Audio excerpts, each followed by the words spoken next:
जे आपल्या भारत देशामध्ये दिल्ली येथे जे जंतर मंतरवर जे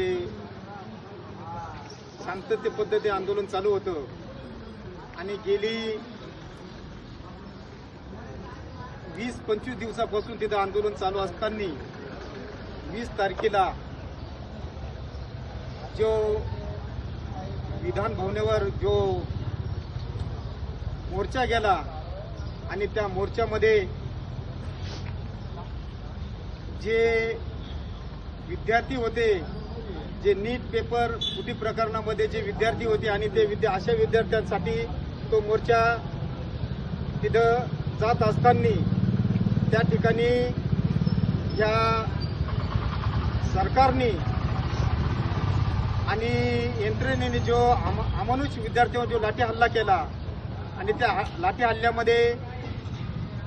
जवळजवळ 200-250 विद्यार्थ्यांना जवळजवळ त्यांची गुडघे, डोकी आणि हातपाय मोडले आणि त्या आंदोलनामध्ये एक विद्यार्थिनी जे शासकीय यंत्रणेत काम करीत असताना त्या अधिकाऱ्यांनी त्या मुलीला एक दांडा मारला आणि त्या दांड्या मारण्यामध्ये ती मुलगी गतप्राण झाली। त्यांच्या या निषेधार्थ आपल्या छोट्याशा गावामध्ये बारागानंदूर बंद पाळला आणि मी सर्वात प्रथम या व्यापारी वर्गांचे होते अध्यक्ष त्यांचे मी मनापासून अभिनंदन करतो की त्यांनी आम्हाला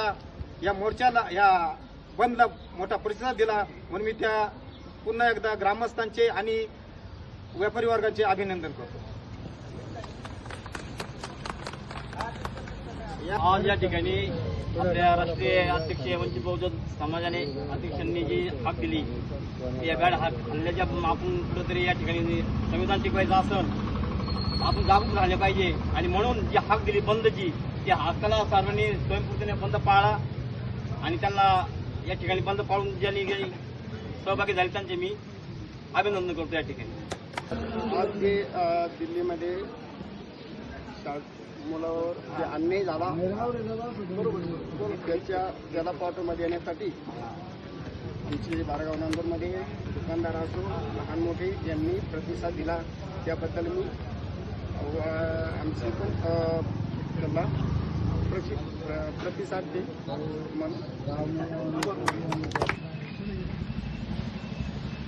आज या ठिकाणी आपण याकरिता जमलेलो आहोत की जे देशात जे चालू आहे, जे कॉक्रोच जी संघटना आहे जी त्यांनी जे आंदोलन छेडलेलं आहे या आंदोलनाविषयी आपण इथं निषेध, त्यांच्यावर जो हल्ला झाला त्या निषेधार्थ आपण इथं सगळे जमलेलो आहोत आणि सगळ्या व्यापारी वर्गांनी हा बंद पाळला आणि आज बंद पाळून त्यांच्या सुखादुःखात आपण सामील आहोत हे आपण सगळ्यांना दाखवून दिलेले आहे। आपण सगळे एकजुटीने त्यांच्या मागे आहोत। हीच माझी व्यापारी वर्गांची आमची सगळ्यांच्या वतीने मी सगळ्यांचं अभिनंदन करतो इथं आणि जय हिंद जय महाराष्ट्र। विनंती करतो की आपलं मनोगत येते सर्वांना जय भीम। खरं तर आपल्या भारत देशाच्या दृष्टीने एक खूप मोठी अशी लाजिरवाणी गोष्ट आपल्या देशामध्ये घडलेली आहे। आपल्या भारत देशामध्ये सर्वात महत्त्वाची अशी समजली जाणारी नीटची एक्झाम, नीटची परीक्षा, ज्या परीक्षा दिल्यानंतर आपल्या देशामध्ये वैद्यकीय आणि तत्सम स्वरूपाच्या ज्या शिक्षण आहे त्याच्यामध्ये प्रवेश मिळवण्यासाठी हे नीटची एक्झाम दिले जाते, जेणेकरून ते नीटची एक्झाम दिल्यानंतर हे मुलं चांगली शिकतील व चांगली वैद्यकीय सेवा पुरवतील देशासाठी। अशा या नीटच्या एक्झामसाठी देण्यासाठी आपल्या देशातले लाखो विद्यार्थी हे तब्बल दिवसाच्या 20 ते 22 तास अभ्यास करून त्याची एक्झाम देतात, त्याची परीक्षा देतात आणि पास होतात। परंतु आता एक नीटची एक्झाम पेपर फुटीची एक लाजिरवाणी गोष्ट आपल्या भारत देशामध्ये घडली आणि ही